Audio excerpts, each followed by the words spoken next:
Okay, hi guys, Claudia Boleyn here. So I've decided to do a sort of vlog series. Don't know how long it's going to last. Hopefully not very long. I'm experiencing a weird thing called parosmia, and we don't know at this point whether it's because I've got some sort of infection or if it's long COVID related. So I had COVID over Christmas, pretty badly, and I lost my smell and my taste during that time. And I got this weird thing as well where I would smell burning up my nose. I know it sounds really weird, but there was like a burningy, bleachy chemical smell whenever I blew my nose or something that was really, really horrible and overpowering. At this point, I just like would easily take that back rather than this. But then I was fine, so I recovered, and it's like about a week and a bit ago, um, things just started smelling and tasting weird, but unbearable. Like not just a bad taste, but something just so disgusting and rancid. And I thought, am I sick? Like what's going on? Like I couldn't eat food, like all the foods that I eat, because I have safe foods that I eat. I only eat like certain things anyway because of various issues I have. I'm getting an autism assessment at this point.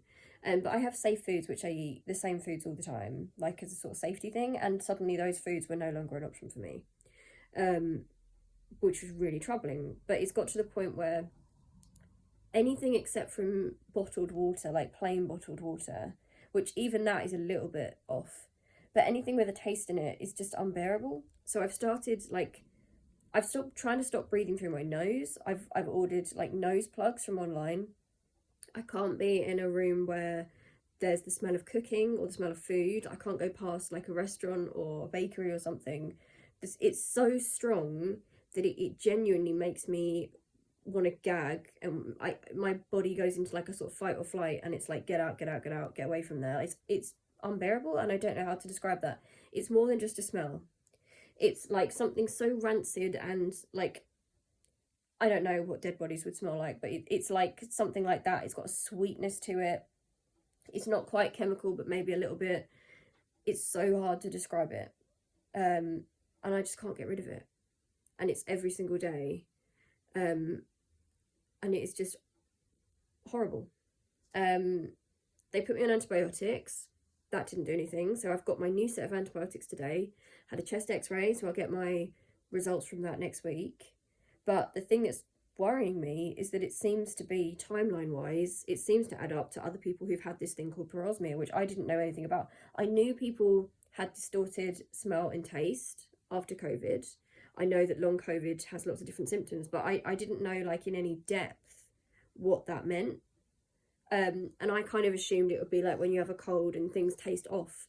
It is not that. It's just an unbearable smell and taste that you cannot get rid of.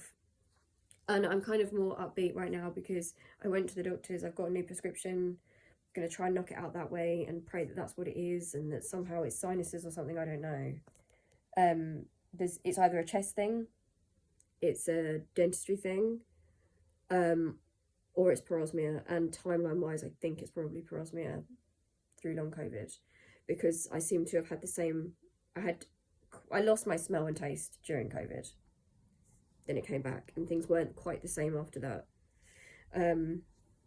So yeah, I've been very depressed about it, and I just try and put it in perspective because, you know, I think the worry is that some people have had this for a long time, and because long COVID is such a new thing, you know, it's still being investigated. So, you know, there are some people who it's been 3 years, they don't have it back, and they're still going through it.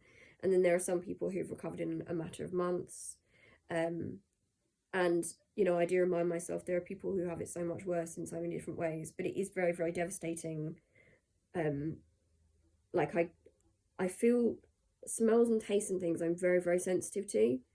So like when I was younger, if there was like a bad smell or something, like I would actually cry or just leave a room, which obviously that's why I'm getting the autism assessment like 30 years late.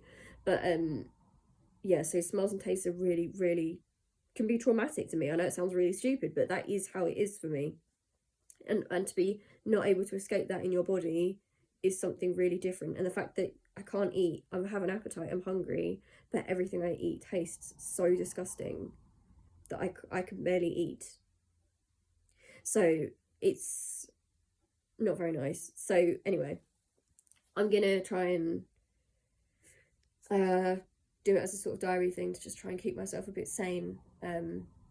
It sounds like, I know it sounds pathetic, right? It sounds like it's just a smell or it's just a taste, but it's everything, and it is the most awful. It's not just a bad thing. It's awful. It's something that the instinct, like your human instinct, tells you to get away from, but you can't. And nobody else can smell it. Smells that I previously loved just taste and smell awful. Like the smell of a roast dinner cooking at my grandma's, I couldn't even, I had to stick my head out of the door. Like it's that overwhelming. It's so overwhelming that it gives you migraines. It makes you want to be sick. It makes you nauseous. It's a lot. But yeah, I've seen a couple of other people talking about it, and you know, my fear is that it's long COVID parosmia, basically. I mean, I hope it is like just a chest infection thing. I already finished one set of antibiotics, and I'm going on to my second ones now. So they've prescribed antihistamine, all that kind of stuff. That stuff didn't work before. It's getting worse.